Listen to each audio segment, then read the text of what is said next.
Akash Inti, the real reflection of you. Today I'm wearing my zebra robe, and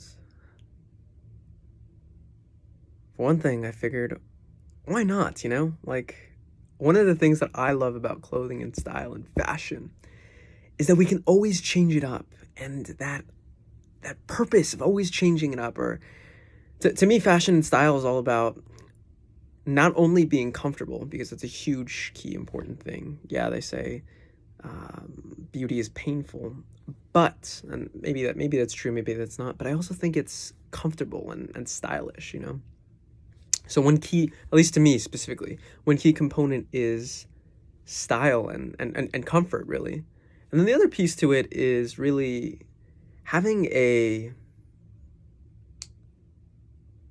having an aesthetic to it. And when I say aesthetic, what I mean is it's like a look. An aesthetic is a look. One could imagine the aesthetic of someone who's a very sporty person, right? The sporty aesthetic is someone who's wearing kind of like tennis shoes or running shoes. Maybe they're wearing, and I'm talking about guys here, maybe they're wearing some like shorts or compression shorts or maybe even like joggers type thing.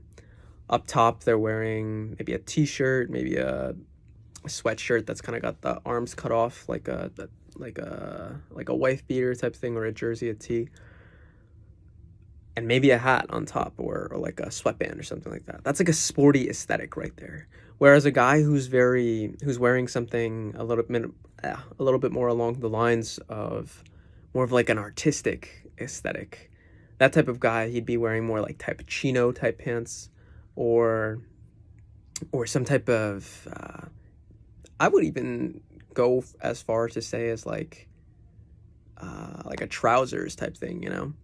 Maybe it's got like some, what are these called? Suspenders holding up the pants, because that's just kind of a little out there. Maybe a plain white tee on the inside, and a bunch of necklaces or rings, bracelets, etc. A hat, perhaps, some glasses that are very exquisite, or that kind of show and points towards the intellectual nature. In his hat, he might have a feather, both literally and figuratively. And you might even see a pen on him, maybe in his like on his shirt up here, or something like that. But to me, aesthetic is like, it tells so much about who the individual is, or who the individual wants to be seen as, right? If I see a big sports star in a very artistic type of aesthetic, I'm like, ooh, that is interesting, because we see this individual and we think of this individual as like a very sports-minded person, or someone who's just very athletic, like very cut body. It clearly takes care of themselves, etc. But then you see them in like this artistic aesthetic, and they look very intellectual, or maybe they're just super well put together, and it's like, wow, that's interesting there. It's these fusing of these things, and that's what I enjoy specifically about style and fashion. It's like I have these different aesthetics that I go into and that I like to play off of, but at the end of the day, I like mixing them up a lot, and that's where I find a lot of value. So I don't know why I even got on this idea and this topic, but it's interesting to me.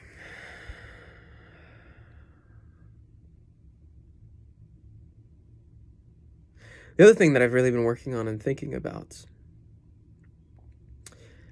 is, what does style look like over the next 20 to 30 years, specifically for men, right? If I look back in history and I look at the 1940s, I look at the 40s, it's about 80 years ago. Style back then, as I was looking and watching through some movies, was very conservative, right? Like, so men would be almost always wearing collared shirts, some type of trousers. Oftentimes they'd be in suits, wearing a hat. Oftentimes the shoes would very likely be some type of laced like Oxford type shoe, maybe a boot. And this is like the classical man, right? This is like the prototypical man. And over the past 80 years, it's changed up quite a bit. In the 1950s, we saw quite a bit of this as well. In the 60s, still that to the most part, but then the hippies started kind of taking over. So a little bit of a different type of style and kind of emerged in and of itself. And even in the 50s, that style was beginning to emerge specifically amongst the beatniks and the rock and roll types. Then in the 70s, we really had the disco type man kind of showing up. Again, I mean, the formal wear is always going to be there.